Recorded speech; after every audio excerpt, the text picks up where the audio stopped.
Well, hello. Hello there. Today, hello there. What am I? Sorry about that. Okay, so today we will be learning about social health. So this will be a discussion upon this. So, social health. Social health can help you have a good relationship and have a better and be satisfied with your life actually.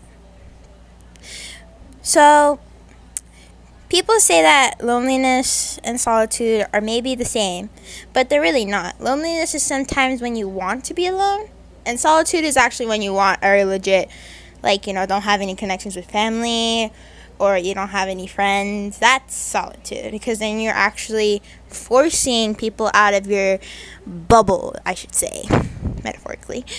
Okay, so basically saying, how is this important? Because when you actually have a health issue, or this is an example I'm using, if you have a health issue and you actually need support, or your doctor says you need support on this, you won't be doing this by yourself. So say like a heart disease or a stroke or even cancer. Cancer can actually hurt you very much. And a stroke, you actually need that support to help you. So, on to the next ones. Well, next section, I should say. Connections. You have to have connections with at least one or more people.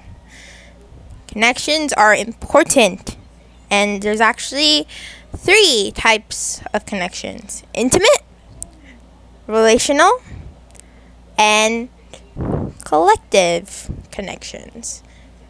Relational connections are when people who you see actually every day. So like a class or or like a person you work with, or like a classmate or a person you work with. I should say that correctly. Okay, on to the next. Intimate connections are when people who you love and care for, like family or friends or loved ones, it's like your significant other. Collective connections. Wow, I wrote collective twice. Okay. Collective connections. So they are people who share a group membership or an affiliation with you. So say like a country club.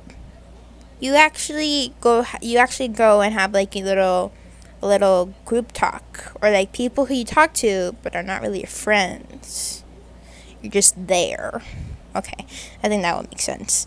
Alright, on to, well, people have a problem doing this. So when they have made friends in the past and they stayed them with years, they actually have a problem talking to other people about this.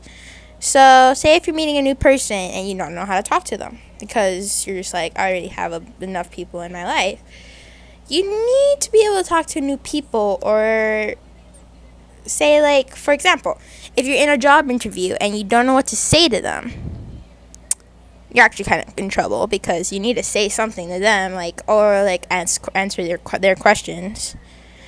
Okay, so, well, actually, in the government, or like where people who help your country, they can actually social health can actually help you create allies. So like, say if Europe is connected to Africa, then they have a connection. They have like a connection that they could trust each other. Say that like that, for example. Okay, so I was supposed to answer some questions, but I was only able to find questions to one of them, which are the people who studied or did a little experiment on social health. So these 2 women are named Deborah Umberson and Jennifer Carres Montes. Sorry, I cannot say that middle name correctly. So these 2 are professors. Well, one of them is a professor. The other one is a doctoral candidate. And they actually are both in the Population Research Center. And another is in a department of social sociology. Another is a faculty associate. So Deborah Umberson researches, well, her focus on the research is the relationships and health across the life course, so across a human being's life. So with Jennifer Cars Montes, she is on the research of concerned, I do not know how to say that word. I'll put that up on the screen. And gender disparities in health and mortality later in life. And later in life, they are examining how social behavior and biological mechanisms interact across the entire life course and to produce these disparities. So they're trying to figure out how social helps you, or how can actually improve life. So that's what they're trying to do. But everybody knows that, but they're just wondering how though. You get that? I'm sorry, I'm talking to nobody in this. Well, except for the people who are watching this.